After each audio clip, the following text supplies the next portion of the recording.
Alors, place maintenant à la chronique santé avec la psychologue Cathy Kamkar. Elle a choisi de nous parler donc cette semaine d'une chose qui est souvent un tour de force et qui peut parfois ressembler à une mission impossible, faut le dire. Garder un équilibre entre le travail et la vie personnelle. Cathy Kamkar, bonsoir. Bonsoir, Pierre. Alors, est-ce qu'on a du mal en général à établir cet équilibre entre le travail et la vie personnelle? Je pense que la plupart du temps, c'est le cas. Donc, vraiment établir un équilibre entre le travail et la vie personnelle, c'est un sujet qui est vraiment très important et qui nous touche tous. D'ailleurs, selon l'Association canadienne pour la santé mentale, 58% des Canadiens déclarent être surchargés parmi toutes leurs multiples rôles, priorités. Alors ça, c'est presque 6 personnes sur 10. C'est exactement ça, oui. C'est pas étonnant parce qu'on est tous travailleurs, partenaires, amis, conjoints, on s'occupe de nos parents âgés, on fait du bénévolat dans la communauté. Donc il y a énormément de rôles qu'on s'engage et donc parfois il est vraiment très difficile d'établir des priorités. Donc, il y a énormément de responsabilités. Oui. Et on peut ajouter à ça les téléphones, les portables qui nous gardent sur le qui-vive presque 24 heures par jour. C'est exactement ça, parce qu'on sait que pour avec les nouvelles technologies qui ont pour but de simplifier notre vie, mais la plupart du temps, on observe le contraire. Donc, on devient disponible, comme vous avez dit, 24 heures sur 24, où les gens même partent en vacances et encore, ils vérifient leur courriel de travail. Et pourquoi c'est important d'arriver à concilier travail et vie personnelle? Oui. Vous savez, c'est important parce que les gens qui arrivent à établir un équilibre entre travail et vie personnelle sont en général en meilleure santé et beaucoup plus heureux. Aussi, quand on arrive à établir un équilibre, cela diminue ce qu'on appelle l'absentéisme. C'est-à-dire que les gens qui ont vraiment de la difficulté à concilier toutes ces priorités sont par la suite beaucoup plus stressés et par conséquent, ils s'absentent beaucoup plus de travail que d'autres personnes. Alors, ils n'y regagnent pas en bout de ligne, puis l'employeur non plus. Absolument. Et d'ailleurs, ce qu'on sait, c'est que établir l'équilibre nous aide à diminuer ce qu'on appelle le présentéisme. Donc, c'est-à-dire que d'aller au travail, ne pas être productif ou ne pas être en forme ou d'avoir des soucis ou d'être malade. Donc, ça arrive à nous tous. De temps en temps, c'est tout à fait normal.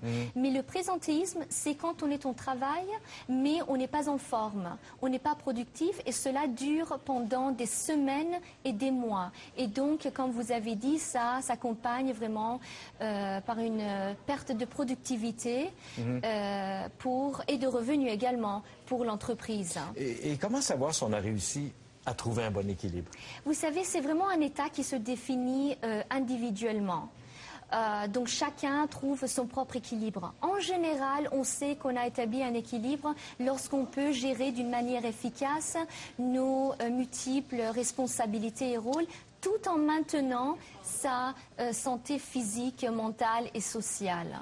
Est-ce qu'il y a des signes qui vont nous indiquer que ça tourne pas rond, que justement il y a un déséquilibre dans notre vie? Oui, les signes d'habitude sont quand on se sent dépassé par tous les événements, quand on a l'impression qu'on n'a pas de contrôle sur notre vie, quand on est toujours débordé, toujours en retard, où on se sent coupable de ne pas passer assez de temps avec la famille ou de négliger d'autres responsabilités.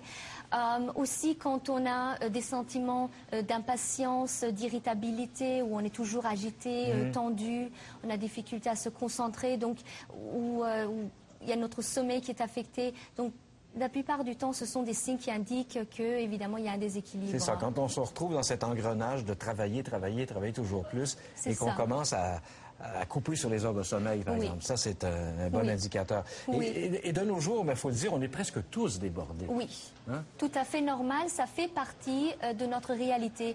Mais je pense que c'est quelque chose qu'on peut percevoir sur un continuum. Donc, c'est-à-dire que si, disons, un jour, on est au travail, on est vraiment très surchargé. Donc, il y a une réunion après une autre, à un point où on n'a pas eu le temps, disons, de manger. On a pris notre déjeuner, notre sandwich à 6 heures de l'après-midi. Bon, c'est normal, ça nous est tous arrivé de temps en temps. Mais vous imaginez si cela se produit tous les jours. Là, évidemment, il y a le stress qui augmente, qui par la suite, surtout si cela arrive pendant une période de temps assez prolongée, cela peut nuire à notre santé physique et mentale. Donc, on peut se sentir déprimé, vraiment stressé, avoir des troubles d'anxiété. Et évidemment, on s'absente du travail ou on est au travail, mais on n'est pas mentalement, on est quelque part d'autre. Les solutions, qu'est-ce qu'on peut faire? Des solutions, Pierre. Donc, ce qu'on dit d'habitude, c'est fixer vraiment des priorités et planifier les choses à l'avance. Un peu ce que nous a dit notre invité il y a un petit moment. Absolument, absolument. Quand il a dit que, bon, je regarde ma semaine à l'avance. Et donc, fixer des priorités aussi, ça s'implique à prendre des décisions. Donc, si on a des projets ABC à faire, il faut prendre des décisions à quel projet faire aujourd'hui et qu'est-ce que je pourrais mettre, disons, pour le lendemain. Aussi, créer une séparation autant que possible entre travail et maison. Donc, parfois, c'est laisser le portable, disons, au travail. Parfois, quand on le peut, éteindre le cellulaire. Donc, ces choses-là peuvent parfois aider à créer une séparation entre travail et la vie personnelle. Il faut limiter ses engagements aussi, parce qu'il y a des gens qui ne peuvent pas dire non à des amis et tout ça. Ça peut devenir lourd. Oui, exactement. Donc, limiter le nombre d'engagements et de responsabilités et aussi déléguer des responsabilités aide énormément. Mais aussi, ce qui aide, c'est la transition, faire une transition entre travail et vie personnelle. Donc, parfois, c'est quand on rentre à la maison, faire une petite promenade avec le conjoint, les enfants, ou écouter de la musique. N'importe quoi qui permet de se détendre, même si pendant c'est un petit instant. Eh bien, Cathy Kamkar, merci beaucoup et je vous dis à la prochaine. Je vous remercie. Au revoir.